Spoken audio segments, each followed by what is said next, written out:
Oh wait, this one doesn't have an introduction. Sorry guys. I'm like all gonna do my hair and everything while I'm waiting because I have an introduction on my other channel and I still don't have one on this one. I'm debating whether I should use the same intro or no intro or just make up a new one. I don't know. And my necklace is going backwards. Okay. So I finally had time to do episode 15. Yay! Much rejoicing. As you can hear, I've got my notes all ready. Okay, hopefully it's not been too long. So our last episode, we ended with Fangju in prison, and then Zhuanren gives Yi Qingti 7 days to prove her innocence, and he better do it, right? So this episode starts off with Zhuanren, very, very depressed Zhuanren. Like he's just moping around, really. He just, no emotion, nothing. But while he's walking around, I'm thinking Jiang, because she's up to her shenanigans again, I think she knows he's been walking around, so she like sets up this huge elaborate thing. She totally puts on a show. She's putting these little flowers in the water that with the candles on them, and pretending that she's having some, well, whatever, like worshiping for her mother. She's out there like praying, and she has like her little instrument out there, and he happens to walk over there, you know, and she's all pretending her humble self, you know. And when he asks about it and that it's her birthday, and she says, she's saying that she brought the instrument because, you know, her mother, like, you know, used to love that, and so she plays it every year, and he's like, okay, well, you should play it for me. So I'm like, oh, yeah. But so because she knows what connects them. She knows they both lost their mother when they were born. Well, he did. It's her story that she did, but she knows that that is what connects them the most, and she like really plays it up. And while she's playing that, Fangju and her maid are in the prison, and they can hear the music, and they're kind of wondering, they're like, well, I wonder what he's doing. But Fangju, she has this thought. She's like, okay, you know what? This is the second time Donghua has locked me up. Is this gonna like end in the same way as it did before? You know, where she almost dies, or you know, is it like she sees that it's kind of like paralleling what happened before, and she's kind of worried about it. But then the more she thinks about it, she's like, you know what? This could actually be a good thing, because he's here for a misfortune, and if he really loves me and I die and he can't save me, like, wouldn't that be a misfortune? So, I mean, she's not super excited about it, but she's like, you know what? This could be a good thing. So, Yi Qingti reports to Zhuanren he cannot find anything. We know why, but they don't. And they're both super frustrated, and Zhuanren's frustrated at him, and then he's like, you know what, she's your concubine, you're the one that's supposed to be saving her, which was kind of out of line, but I mean, so Zhuanren, he's like, you know what, dude? I'm the emperor. I'm not just some random person. I live in the palace. I'm the emperor. I can't do that. You know, it's not like that. I cannot save her without evidence. And that's all there is to it. So Yi Qingti, he actually goes to the source. He goes to Fangju, and she can't help him. Like, he questions her about the sorrowless flower, and she's like, you know what, I can't tell you. I can't tell you where my hometown is. I can't tell you anything about that. And it's extremely upsetting, which I get, because like both of these guys really like her. They really love her. The fact that she won't save her own life is very upsetting to them. At least that's what I'm getting out of it. But she does realize, she's having this moment where she's thinking that if she doesn't tell, her maid and all the other maids that were there are gonna die too. And her maid in specific is kind of worried about that, and Fangju is like, you know what, no matter what, I won't let you die. I won't let them kill you, because she's like her, well, especially because her maid used to be the how do you say that, Mufang butterfly. She's like, you know what, this butterfly is not going to die again because of me. So my guess is she would use her magic to make sure that they do not get punished on her behalf. So in the meanwhile, Ji-hung is still at it. We got more shenanigans. This should be called the shenanigans episode, something. But she brings Juanren some soup because she's like, oh, I heard you haven't been eating, and I know I wanted to come here, and you know, I'm really good with helping like relax and stuff, which happens to be a massage. So he actually falls asleep, and he has this horrible nightmare in which Fangju dies, and when he wakes up, he's totally upset, and he like sends her away. But and you kind of like, I didn't really think of anything until, oh sorry, the next I didn't think of anything until the next scene where you come with Jiang, and they show you that she put him to sleep, because he's actually kind of confused about like how he went to sleep, and she was just kind of like, oh, you were tired, you know, or but she actually put something in the soup that she gave him to make him go to sleep, so that when he's sleeping she could search his bedchamber for the Lingbi stone. Sneaky woman. Okay. So next we have Juanren, who visits Fangju in the prison. And he is just pleading with her to tell him where she is from and her background, so that they can look into it and that he can save her. And she can see how much he really, really loves her, and she knows that by dying, this would be a really good way for him to experience the misfortune, because even like, she's not even dead yet, and he's like totally heartbroken. Although she is too, so that sucks. But let's see. Oh yeah. So in the heavenly realm, Chen Yu hears that Fangju is supposed to be executed, and she's like pissed off. She's like, why are you doing anything? Like, she can't be executed. But Seeming is like, no, well, we can't do anything right now. And she's like, you know what? Okay, if you're not gonna save her, then I'm going to save her.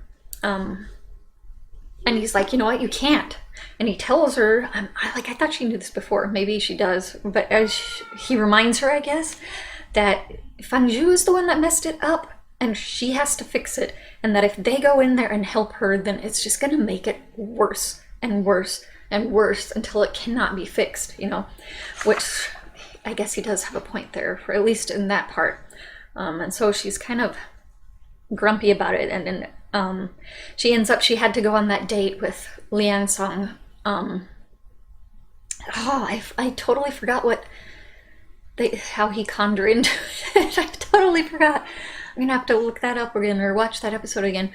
But they're looking at the flowers, and she's just tense, and he comments on it. He's like, how come you're upset? And she almost tells him. She almost does. Before he kind of pisses her off, and she walks away. But so anyway, Yi Qingti's second visit to the prison. And when he gets in there, she is sad because she thinks the emperor has given up on her. Something about the visit that she had with him, I don't know, he took something the wrong way, I think, and it made her feel like he gave up on her, and she's like, oh, he gave up on me, and Yi Jingti's like, okay, well, so what? Like, don't be like all these other weak women, you're a strong woman. Like, you're gonna give up because he did? But he asks her, since she won't say anything about her background, he asks her about what she remembers that day. He's like, is there anything you can remember about that day? And she does think about it, and she's like, they show the flashback, and she's putting those cakes in this dish. It has 5 petals on it. But when it was being served in the palace, it was just on a regular dish. And so she's like, you know what? Somebody switched the dishes. They were not on that dish to begin with. I don't know where that came from. So he's got that. And I think he has an idea once he's heard that. So he's like running out, like he's got an idea. Now we got Jihang shenanigans times 3. See, this is why I said we need to call it the shenanigans episode. She visits Zhuangren again. And in their idle conversation, she asks about some national treasure she heard about. It's this legend, and it's called something like, I don't know, like the Ling Bi stone or something. And she wants to know if it's true, and if it is true, what's different about that stone than other stones. And she wishes she could just see it. If it really exists, she wants to see it so bad. And Zhuangren, he doesn't even skip a beat, so good for him. He's like, yeah, that's it. It's just a legend. That's all it is. Which I think she knows it's not, but, they've been brushed aside, so... Sorry. Something out there's blooming, and it doesn't like me. It doesn't like me more than usual, I should say. All right. So we come to our next scene. It has been 7 days, and everybody is gathered, and Sang Ying, Zhuangren's brother, is extremely happy to inform everybody that the time is up. I mean, he's usually pretty serious face, but for him, he's pretty excited about this whole thing. But Yi Jingti brings in evidence. Apparently that little thing about the dishes just totally clicked for him. Anyway, he's like, okay, the cake isn't poisonous, and I'm gonna prove it. And he takes a little piece out of it and eats it, and he doesn't die. But then he takes out another piece, and they brought a dog with them, and it's a piece from a different part of the cake, and he gives it to the dog, and the doggy dies. I'm sorry if you don't like that stuff. If it was a cat, I would totally never watch this episode again. But I mean, not that I don't like dogs, but I felt bad for the dog. I had to like pause it for a minute, and I was like, not the doggy. But anyway, so he's like, okay, well, why did it poison the dog but not me? It's the same cake. And he's like, it's because the cakes, like the poison was added afterwards. It wasn't actually baked into the cake. If it was baked into it, then no matter what part you ate, you die. But this, it's only on a certain part of the cake, and it had switched dishes in between, so it proves that somebody took these, administered the poison, put them on a different plate to cover up the evidence, and then served it. So they're like, okay, well, where's the dish then? And so Yi Qingti, he actually managed to find the original plate. Whoever it was messy. That they didn't, I guess they didn't really properly dispose of it. All they broke it and buried it under a bush, basically, which one of his soldiers is able to find. So, and this plate still has like the crumbs on it and stuff, and then, okay, something important here.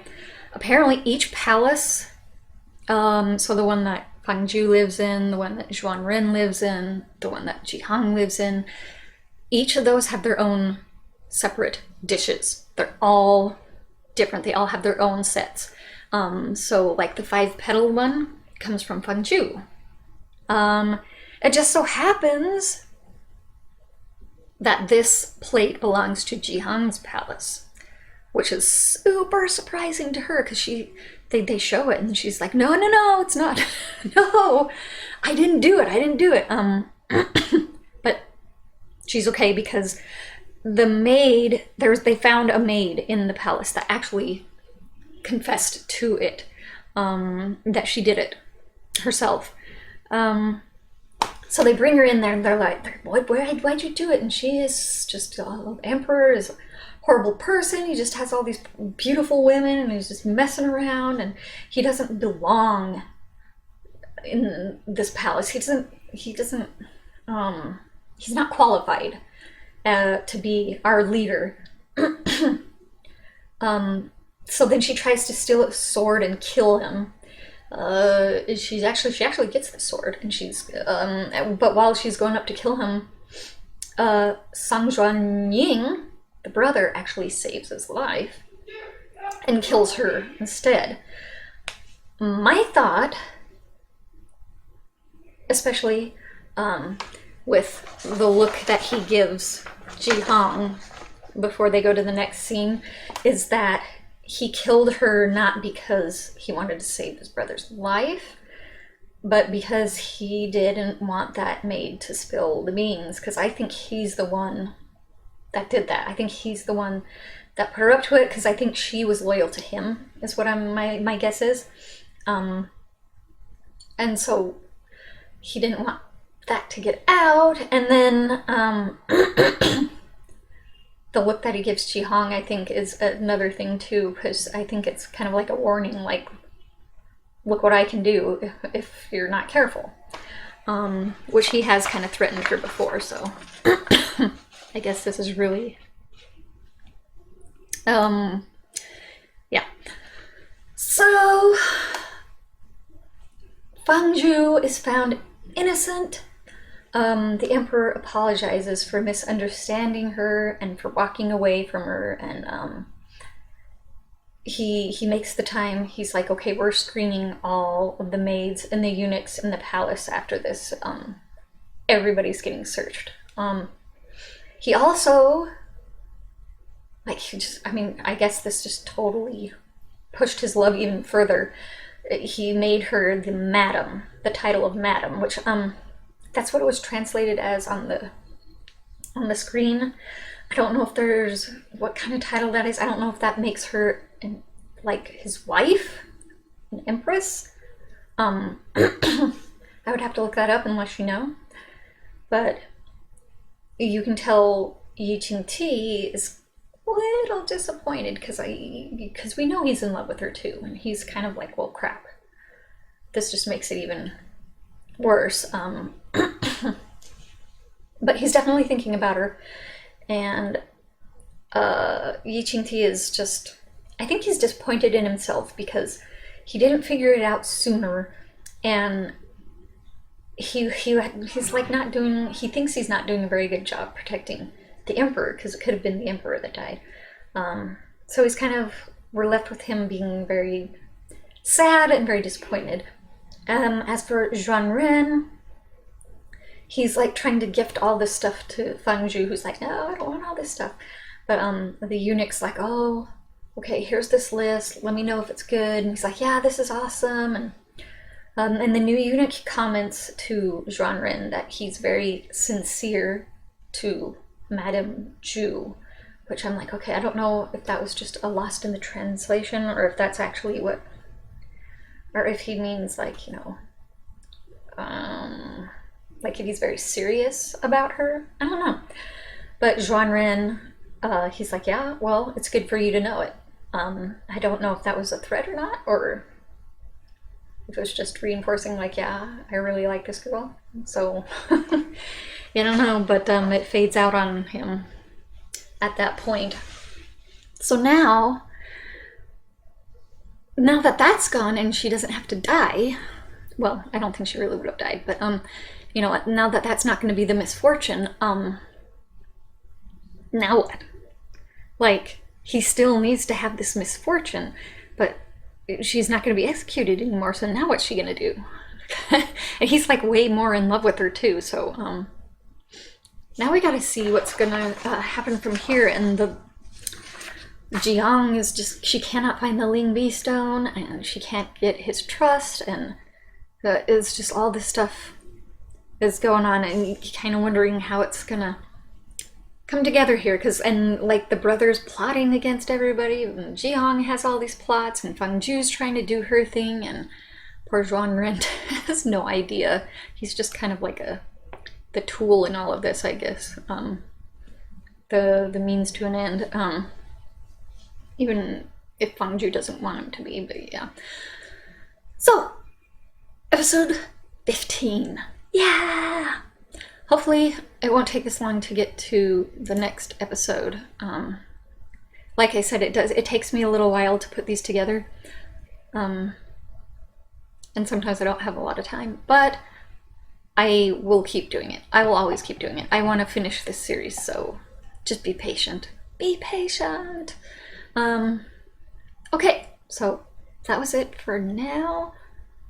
I guess I will see... No, wait. You have to comment and like and subscribe first. And then you can look at my social media in the description. You can come by and say hello.